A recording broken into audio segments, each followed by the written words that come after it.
Bonjour à tous, j'espère que vous allez bien, on se retrouve pour le brief du jeudi, je vais y arriver jeudi 18 février 2021, je me perds un petit peu dans le temps, donc je tiens à le répéter encore une fois, hein, l'école est encore grande ouverte, vous avez toutes les explications pour nous rejoindre dans le salon bienvenue qui se trouve dans le Discord, le lien du Discord est en description dans les commentaires, et pour ceux qui souhaitent passer via les modalités crypto, vous avez bien entendu l'USDT TRC20 qui est le plus intéressant parce qu'il ne comporte aucun frais si jamais, même si jamais vous voulez faire des transactions, si vous voulez échanger des USDT d'un exchange à l'autre, hein, personnellement dès que le TRC20 est dispo je le fais parce qu'il y a zéro frais, le RC20 il y en a un petit peu, et actuellement Bitcoin et Ethereum il y a vraiment beaucoup de frais donc j'évite au maximum quand je fais des transactions perso, mais si jamais tout est expliqué, et le TRC20 est très très intéressant, il y a aussi les offres annuelles, trimestrielles, semestrielles, etc. Donc tout y est expliqué.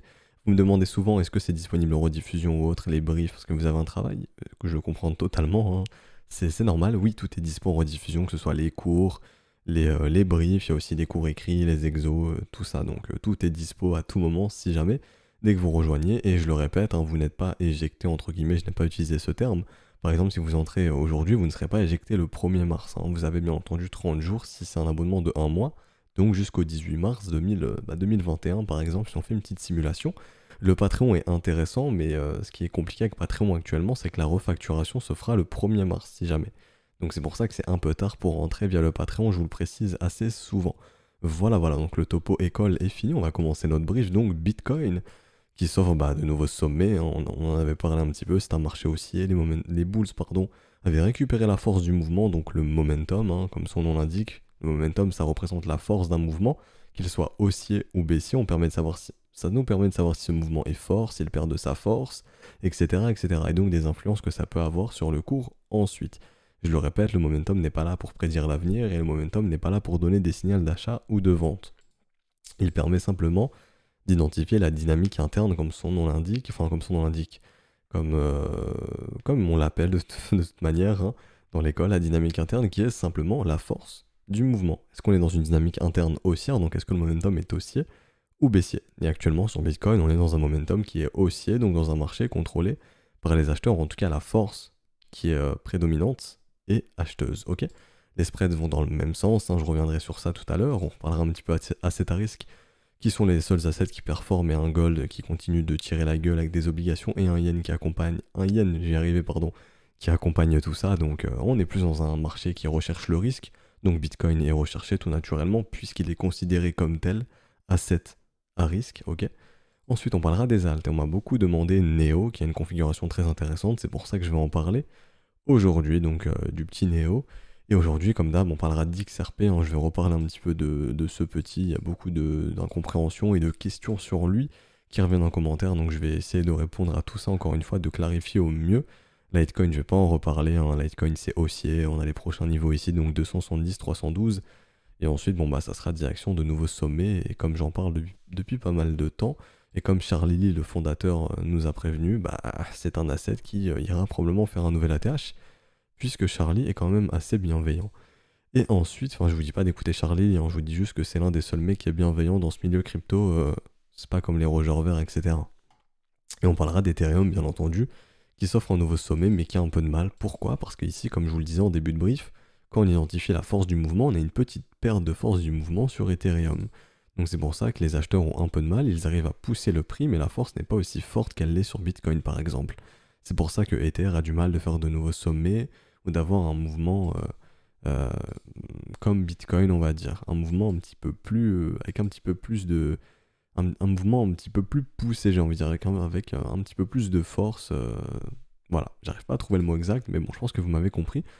Et cette charte, n'est pas utile aujourd'hui, hein, c'est une charte à très long terme, donc je ferai un petit peu le topo peut-être une fois par semaine, ou une fois par mois, ou toutes les 2 semaines sur ce genre de charte, parce que pour le moment, elle indique rien de plus que ce qu'on avait vu avant. Alors, Bitcoin, je vais aller très vite, hein.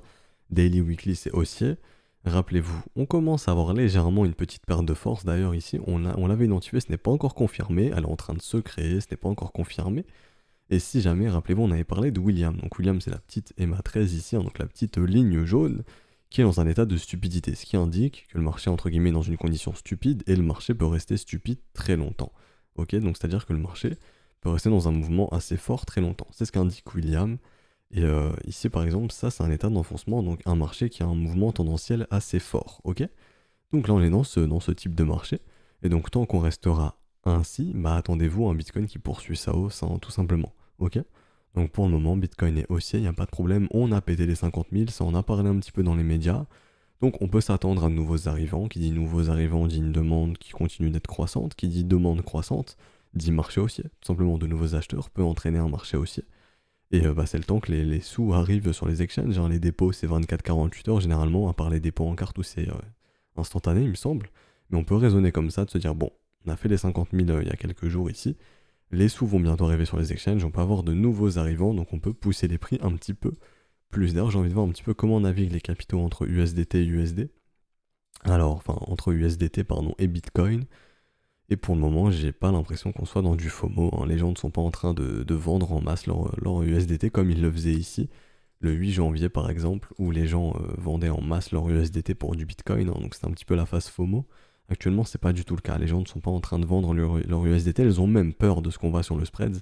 Le spread est plus élevé côté USDT, donc ce qui montre que les gens ici vendent plus leur Bitcoin contre des USDT. Ils préfèrent se réfugier dans l'USDT. Donc ici, pour moi, il n'y a pas de signe d'euphorie, il n'y a pas de signe d'un sentiment très très prononcé, en tout cas de signe de FOMO qui pourrait justement instaurer un sommet temporaire. On avait dit 8 janvier, bon bah voilà, c'est exactement ici, sur le sommet où les gens ont beaucoup FOMO, ici où les gens ont beaucoup échangé du SDT contre du Bitcoin, hein. Donc bah, les vendeurs en ont profité pour les niquer tout simplement. Désolé du terme, mais c'est le terme à utiliser pour niquer les acheteurs. Et actuellement, ce n'est pas le cas, même d'un point de vue analyse intermarket, donc comment on navigue les capitaux au sein du marché. On voit que les capitaux ne sont pas en train de se réfugier à mort dans le Bitcoin, mais plus dans l'USDT. Ce qui montre que les gens ne sont pas très confiants de ce mouvement. Ils s'en... Comment dire? Ils s'en méfient, voilà, un petit peu. Donc c'est pas tellement signe d'une euphorie. Mais d'un point de vue spread futur, maintenant, cette fois-ci, la demande est bien croissante, c'est extrêmement bon signe, hein. Et tant que ça reste ainsi, bah, on pourra s'attendre à du mouvement haussier. Maintenant, côté assets à risque, on le voit ici, hein, c'est vraiment les assets à risque qui sont recherchés. Donc tout ce qui est Bitcoin, S&P, actions, pétrole, etc., etc. Et les risk-off, comme on les appelle, hein, bah, sont complètement délaissés et encore pire, hein, pour les obligations qui sont en train d'instaurer un sommet très très long terme. Donc on dirait plus, enfin on pourrait se dire que pour les prochaines années, ce sont vraiment les assets à risque qui vont être recherchés.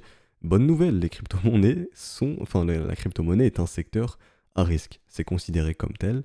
On appelle ça un secteur à risque, tout simplement. Donc si c'est le genre de secteur qui est recherché pour les prochaines années, bah c'est bullish. Donc vous êtes bien, vous faites bien d'être ici. Donc pour revenir rapidement sur Bitcoin, pour l'instant en 4 heures, rien à dire, rien à signaler. Rappelez-vous, on est dans cette zone d'extension, donc garage zone, comme son nom l'indique, ça peut garer le cours, donc on peut consolider ici avant de repartir ou consolider pour se retourner. Hein, c'est un des deux, on peut pas savoir à l'avance. Pour l'instant, d'après le momentum en 4 heures, c'est plus consolider pour mieux partir. Maintenant, on va checker un petit peu en 1 heure. En 1 heure, ça change un petit peu.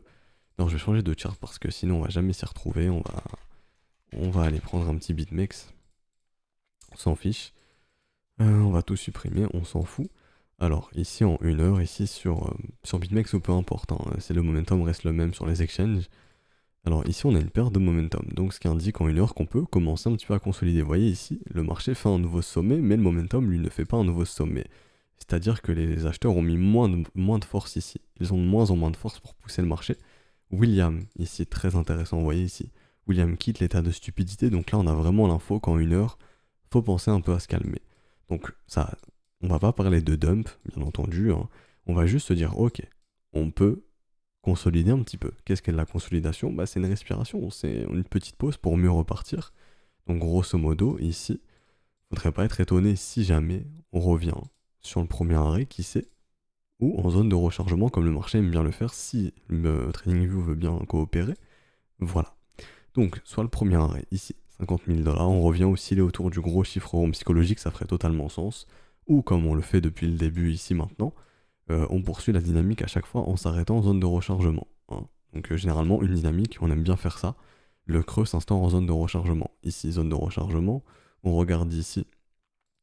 Ah non, pas sur BitMEX. Bon, ici, premier arrêt du coup. Alors, ici, on reprend, on refait le même taf du coup. On prend ici. Ici, une légère mèche en zone de rechargement. Donc, au final, on pourrait faire la même chose, hein. C'est-à-dire, zone de rechargement ici, donc entre 48 et 47 000. Mais pour l'instant, il n'y a pas de signe de sommet, de sommet de marché. il y a juste une consolidation. Je vous reprends un petit peu ce qui s'est passé ce qui s'est fait dans le passé, mais le momentum redonne toujours la même information. Quand les divergences se montrent, on a besoin de consolider, on perd un petit peu. Ici c'est le cas, regardez le momentum perd de sa force.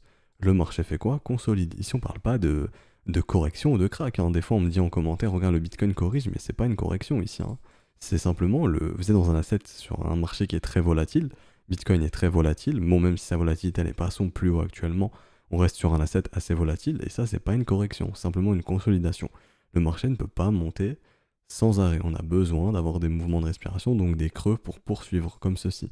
Comme on est en train de le faire, du coup, là, depuis plusieurs jours et même depuis plusieurs mois, du coup, hein. Mais voilà, donc ici, perte de momentum, on consolide un peu. Ensuite, vous voyez ici les W s'instaurent, d'ailleurs même divergence haussière du coup ici. Divergence haussière, ce qui indique que les bulls récupèrent le momentum et qu'on est prêt potentiellement à repartir. Les bulls récupèrent le momentum, on repart, tout simplement. Ensuite, encore une fois, divergence, besoin de consolidation, donc ici la divergence, consolidation, le W se réinstaure, on repart. Ok, tout simplement. Donc là, c'est la même chose, encore une fois. Divergence, perte de momentum, peut-être consolidation pour repartir ensuite. Ok, mais est-ce qu'on peut parler de sommet? Du tout. C'est pour ça que c'est très important, à mon humble avis, hein, d'avoir un indicateur de momentum qui permet de vous situer un petit peu la force, sans que la force reste présente, que le momentum arrive à faire de nouveaux sommets. On est sur un marché qui est fort, donc généralement, il ne faut pas s'attendre à de la consolidation, il faut vraiment s'attendre à de la poursuite de mouvement. Vraiment un marché qui est agressif et qui va chercher plus haut assez rapidement. Actuellement, on est dans un état de marché qui a un peu de mal. C'est vrai, même en une heure, ici, on a encore un peu de mal, on n'arrive vraiment plus. Généralement, sur le momentum, on a un pic, comme ça, c'est-à-dire on fait un pic, et ensuite on a du mal, on perd de force. On n'arrête pas de faire ça, hein. Ici, même un petit peu ici, on a du mal. Et donc, il faudra s'attendre à un asset un peu moins volatile que d'habitude, qui monte doucement mais sûrement, mais qui a un peu de mal ici, jusqu'à ce qu'on retrouve vraiment un momentum qui est fort, pour vraiment avoir un mouvement un peu plus agressif et pour retrouver un petit peu voilà, d'optimisme et d'euphorie dans ce marché avec de belles bougies vertes tous les jours. Pour l'instant, je sais que c'est un peu ennuyant sur Bitcoin, mais c'est comme ça, les acheteurs ont du mal, c'est une phase qui passera, hein, quand les acheteurs reviendront en force. Et donc, sur les ads, bon bah Ethereum, c'est exactement ce que j'ai expliqué pour Bitcoin, mais là c'est en daily. Du coup, c'est pour ça que vous avez l'impression de vous emmerder un peu plus sur Ether, parce que voilà, depuis le 5 février, on oscille autour des 1700 grosso modo, hein, bon maintenant 1009, pardon, maintenant 1900 $. Mais est-ce que le marché est en train d'instaurer un sommet? Du tout, on a juste un peu de mal, il faudra attendre que les acheteurs se remanifestent. Et on verra tout ça ensemble, mais pour l'instant, en daily, on a besoin de retrouver un momentum puissant pour se dire ok, on retrouve un mouvement qui peut redevenir puissant. Pour l'instant, les acheteurs ont un peu de mal, mais pas de quoi s'inquiéter. Le marché reste haussier, c'est juste que voilà, vous attendez pas un Ethereum qui passe à 2300 $ d'ici demain. Bon, ça se trouve demain on a 2300, hein, et du coup ça se répercutera, je vais rêver, pardon, sur le momentum. Désolé, j'ai un peu de mal. Ça va se répercuter sur le momentum, mais pour le moment, dans l'état actuel des choses, en ce 18 février, on reste sur un momentum qui est assez faible côté Ether, donc les acheteurs ont un peu de mal à pousser ce marché. Donc on aurait peut-être besoin d'un petit coup de pouce sur Ethereum. Et donc le fameux XRP, on y vient enfin. Comme je vous expliquais, malgré la SEC, malgré toutes ces histoires, et je sais que je me répète, mais bon, il y a de plus en plus de nouveaux, donc je suis obligé de le faire, et même c'est bien de le rappeler, vous n'êtes pas censé avoir une dynamique haussière si vraiment ce marché était baissier, si vraiment la SEC était une réelle menace, en tout cas, ici le marché ne le prend pas comme tel. Je vous resitue un peu le contexte, enfin, je vous prends un exemple tout bête. Il y a un an ou un an et demi, quand on parlait de Troisième Guerre mondiale, avec ce qui se passait entre les États-Unis et l'Iran, si je dis pas de bêtises, quand les médias aimaient bien faire du clic, en parlait sur YouTube, BFM, voilà, parlait de ça tous les jours, etc., et qu'ils aimaient bien faire peur, entre guillemets, est-ce que les marchés reflétaient ça? Non, les marchés étaient haussiers. Je vous assure que si un jour il y a un réel risque de Troisième Guerre mondiale, ça va se voir directement sur les marchés, hein. Les marchés étaient haussiers, les marchés ne mentent jamais. C'est-à-dire que si les marchés sont haussiers, c'est que derrière les acteurs sont bullish et que derrière la main prédominante, la main qui dirige ce mouvement est acheteuse. Et donc c'est qu'ils n'en ont rien à foutre, c'est qu'il n'y a pas de réelle menace, tout simplement. Les marchés ne peuvent pas mentir, le marché ne peut pas avoir une dynamique haussière si c'était réellement bearish. Par exemple, je vous reprends l'exemple de EOS, le fondateur s'est barré, ça n'a pas empêché à EOS d'instaurer le W Weekly. Je vous reprends ETC. ETC s'est mangé 2 attaques 51, ce qui est l'événement le plus bearish possible. Est-ce qu'il s'est enfoncé sous les 3 $, son bottom? Non. Même mieux, il a fait du W dans des W, ce qui est d'une dynamique haussière. C'est-à-dire que derrière les acteurs du marché, bah simplement ont accumulé et ont plus d'argent à faire à pousser le marché vers le haut. Et ils ont les moyens de le faire. Et s'ils ont les moyens de le faire, ils le font, peu importe les news baissières qui arrivent. Je vous reprends Bitcoin par exemple. Quand on a eu la fameuse phase Twitter dans les 9000 $, ou je ne sais plus quand ici, c'était ici il me semble, hein. Quand Twitter, enfin quand voilà, Elon Musk, etc., il y avait une faille chez Twitter, où je ne sais plus l'histoire, mais vous vous rappelez tous, hein, où ça avait beaucoup discrédité pardon, Bitcoin. Est-ce que le marché a baissé? Non. Ici, quand BitMEX s'est fait attaquer par la SEC, ou je ne sais plus, en tout cas a été en procès, est-ce que le marché a baissé? Il y a eu ce mouvement baissier, mais est-ce que derrière on a pris réellement une dynamique baissière?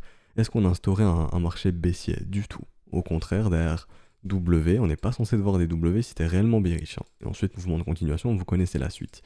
Je vous reprends un petit peu ce qui s'était passé aussi ici. Pour ceux qui s'en souviennent, le W weekly s'instaure, signe d'une dynamique haussière. On reprend une dynamique haussière ici sur ce W. Ici, on a USDT qui se fait attaquer, on a Bitfinex qui se fait attaquer, on a Binance pire qui se fait hacker. Des news bearish, on en a mangé pendant 2 semaines d'affilée, beaucoup de FUD. Est-ce que le marché est devenu baissier? Non, puisque la dynamique était haussière. Et les acteurs de ce marché avaient plus de pognon à le pousser vers le haut qu'à le pousser vers le bas malgré les news baissières. C'est comme ça que ça marche. Bah sur XRP, c'est la même chose.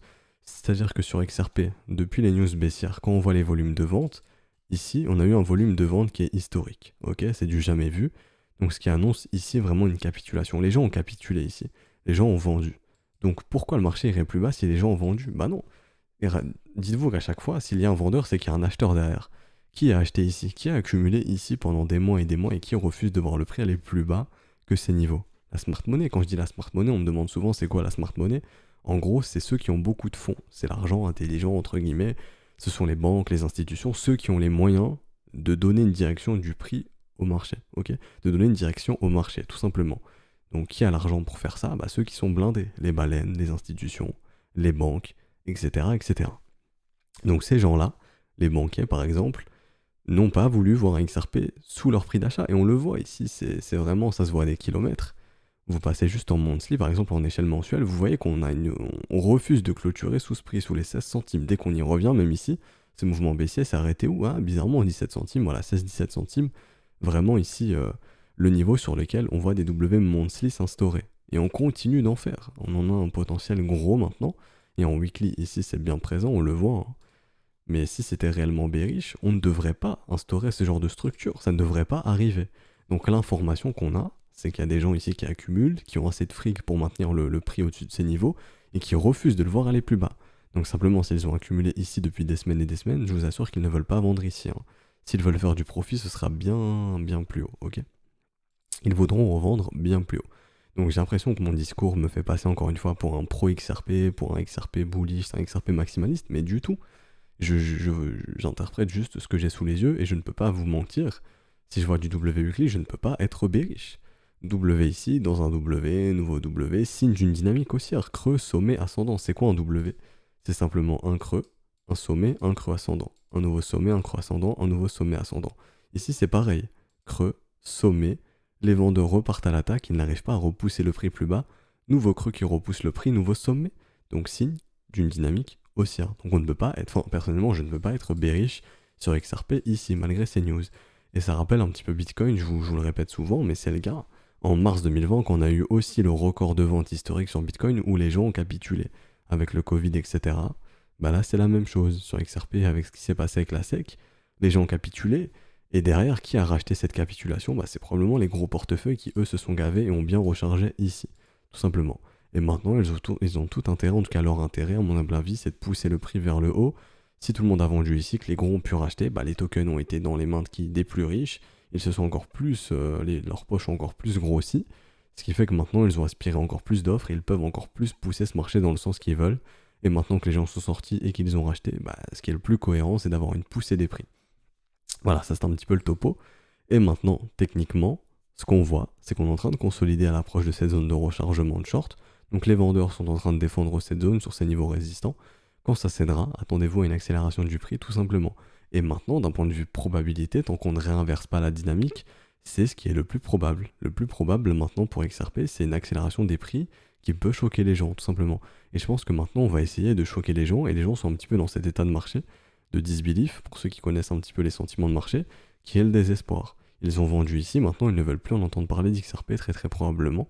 Ils ont peur et ils seraient même dégoûtés de voir un marché haussier. Et je pense que c'est pour cela que les gens actuellement veulent pas voir XRP monter parce qu'ils en ont acheté probablement et que malheureusement sur le mouvement baissier ils ont perdu de l'argent. Ce qui crée un biais baissier de se dire putain j'ai perdu, non ça ne peut pas remonter, ça va rebaisser. Et ceux qui achètent vont vivre ce que j'ai vécu moi. Et là quand je dis moi je prends l'exemple de celui qui a acheté ici par exemple et revendu ici. De se dire ok j'ai perdu de l'argent, faut que les gens perdent aussi. En tout cas, les gens ne pourront pas gagner avec cet asset, j'en suis convaincu. Et c'est ce qui crée ce genre de biais. Et je pense que vous êtes beaucoup à être dans cet état-là, c'est normal. Quand vous achetez un asset, par exemple, ici, que vous prenez derrière le moins 66% et que vous vendez, et que ça se passe aussi brutalement et très rapidement, vous avez l'impression d'avoir été souillé, entre guillemets. Hein. Vous savez, le trading, ça crée énormément de sentiments, il n'y a rien de péjoratif là-dedans. Le trading, l'argent crée des sentiments, c'est aussi simple que ça. Donc c'est normal de passer par plein de sentiments. Tout comme quand on connaît l'avidité, quand on connaît l'euphorie, etc. Tous ces sentiments qui peuvent se créer aussi dans un marché haussier quand on refuse de vendre, de prendre nos profits, etc. Donc c'est pour ça qu'il y a plein de sentiments qui peuvent se créer et ensuite qui peuvent biaiser vraiment tout un cycle derrière. J'ai un petit peu extrapolé sur XRP, mais bon, je trouvais ça important d'y revenir. Et si jamais, si on reprend bien une dynamique haussière, et techniquement pour l'instant nous sommes dans une dynamique haussière, on devrait sans trop de problèmes dans les prochaines semaines retrouver un prix proche des 1,36$, revenir proche de ce premier arrêt pour identifier le mouvement. Est-ce que nous sommes toujours dans un mouvement tendanciel, donc là le concept qu'on utilise, est-ce qu'on est toujours dans un mouvement tendanciel baissier ou est-ce qu'on arrivera à casser ce premier arrêt pour passer dans un range et revenir visiter le haut du range qui est ici et réussir à s'affranchir de simplement cette zone de rechargement de short pour s'offrir un nouveau sommet. On verra ça dans les prochaines semaines, mais au minimum, je pense qu'on peut s'attendre à un XRP à 1,30$, 1,40$ dans les prochaines semaines. Est-ce que je vous dis d'acheter du XRP ici? Non. Non. Simplement, non. Je ne fais pas de conseil en investissement. Mais c'était juste pour vous donner un petit peu la direction probable. Hein. Et là, je vous parle que de probabilité. Je ne peux pas vous assurer que le XRP sera là-bas dans quelques semaines. Je vous dis juste que c'est la chose la plus probable tant que la dynamique reste ainsi.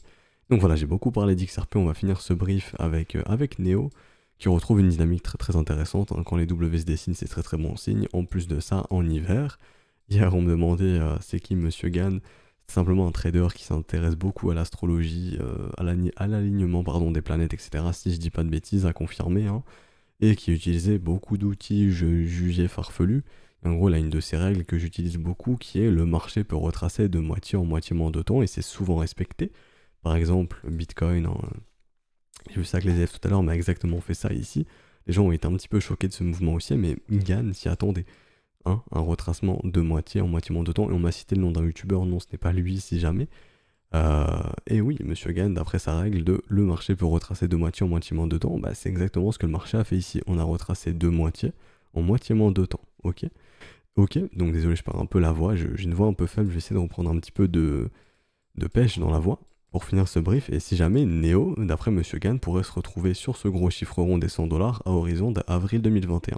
Et d'un point de vue saisonnalité, c'est ce qu'on avait vu hier avec Dash, il me semble, c'est très réaliste parce que généralement le prix s'accélère en mars-avril, donc on pourrait retrouver les 100$ d'ici avril 2021. Et si jamais le signal d'investissement a été donné ici, sur ce gros W, donc sur le niveau des 25$, tout simplement.